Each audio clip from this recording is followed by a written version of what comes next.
Feathers Elite Pigeon Auctions, Pioneer Racing Pigeon Club of Ontario. I always like a good story, a little bit of story time to put me to sleep at night and give me some sweet dreams, as they say. I am with May Pigeons, Josh and Darren. May. Now, I know, Darren, you lived through this pigeon here in front of me on the screen. I want you to tell me the story because that is a great story that you have in front of you. Take it away, Darren. So the first year that I got involved with racing myself with my dad it was 1985, and so like I was only young then. My dad would take me around buying pigeons, and we was always looking for something nice. And I wanted all the pretty coloured ones, so we went to Louis Mazzarella's Luella Lofts, and we purchased a kit of youngsters, and they was Morris Behay.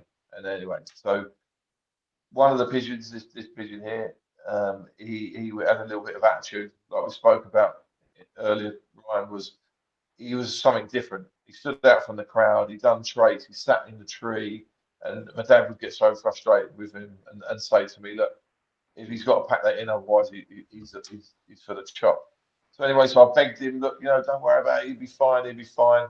So anyway, we started to race the pigeon as a youngster. He come okay. He didn't do anything anything fantastic, but as a yearling he suddenly came alive. So we named him Cheeky because obviously the way that he sort of conducted himself, he had a cheeky nature, and he ended up in his first season, I think, winning something like 13 or 14 first prizes. And then in his second season, he topped up when we stopped racing him. 23 firsts he won sprinting, which obviously that's where I get my passion and my love for sprint racing. And he was just a phenomenal pigeon. He was cheeky by name and cheeky by nature. So he topped up 23 times first, and 11 times first federation. He won, I think, £6,500 in prize money back in 1985. Was a lot of money.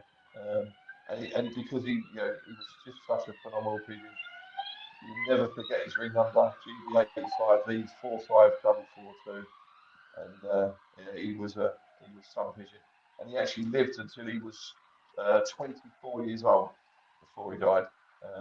But he never actually he bred one winner. Um, he sort of seemed to skip a generation.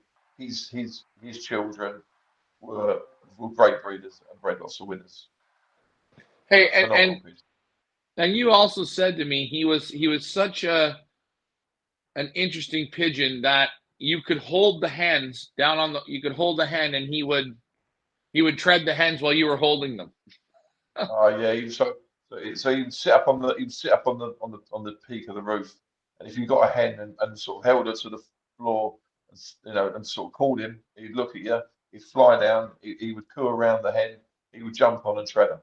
He was like we spoke about. He had so much brains and intelligence that he was just phenomenal. I mean, he would race when we sent him to a race. He just wouldn't win the race by a couple of seconds. He'd be winning the races by 2 or 3 minutes. He'd pull away from the convoy, and there was a little story with him. He would come where we lived at the time. There was a pub, and he'd come along. We'd watch him come. He'd go up, dip over the pub, and then towards the loft, and there was some trees in the neighbour's garden.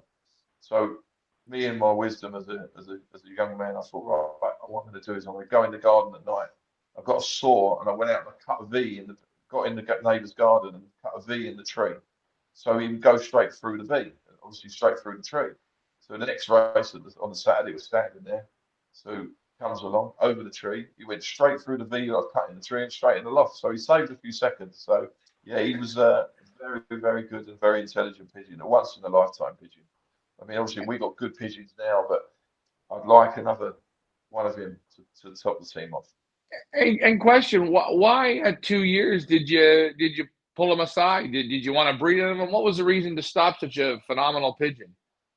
Well, so we moved location, so we moved house. But they got a guy along the road who was a very good pigeon guy at the time, Joe Grant. He would phone us and say the pigeons just come on a Saturday. We broke him out and raced from a new location, and he would go to the old loft, give it a lap of honour, clap around there before Joe had even got a pigeon. And then he would, of course, would go, right, he's on his way back to you. Joe would get pigeons a minute or so later, and Joe would win the top of the fed.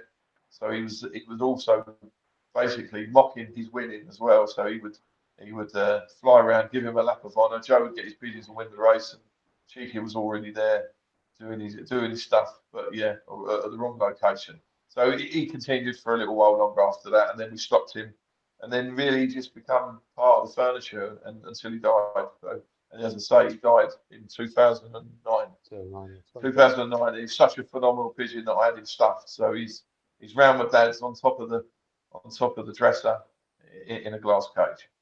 Once in a lifetime Wow. pigeon. Now, hey, that's a great story. That's a fantastic pigeon. Uh, you know, how many people will never ever uh, have a pigeon that did that type of winning in that way? Absolutely phenomenal. Thanks for sharing that story with us, guys. That's Cheeky, number one. And hey, when you guys get a shot next time, get a photo of him stuffed. I want to see how nice he looks stuffed. Yeah, I'll get you a picture. But as I say, he was such a fast pigeon that's what sort of urges me to find faster pigeons. That pigeon there. There you go. Look at that. From that many years ago. You still remember. You still remember all the details about him. Yeah. He's as I say, to just to have another one just half as good as him would be a pleasure. And he had so much character and was done things just to sort of other pigeons don't do. And he sort of as if he was talking to you. But yeah, good. Yeah, and amazing. You got it from a breeding stud. They must have just shooken their heads on what a phenomenal pigeon they had let go. Yeah, no, he was an amazing pigeon. Louis Mazzarella, obviously, when he was alive, he tried to purchase him back off it, but he was too valuable for us to let him go at the time. And he lived his life out. He had a great life. As I say, his actual breeding record wasn't great. His racing record was phenomenal. He was like a Formula One car, but when it comes to breeding, he wasn't great. But his children actually bred lots of winners. So he skipped a generation, but yeah, he was something special, and he's always sort of part of the family. As I say, he's in the glass cage around my dad's in the box there, but so his memory lives on all the time.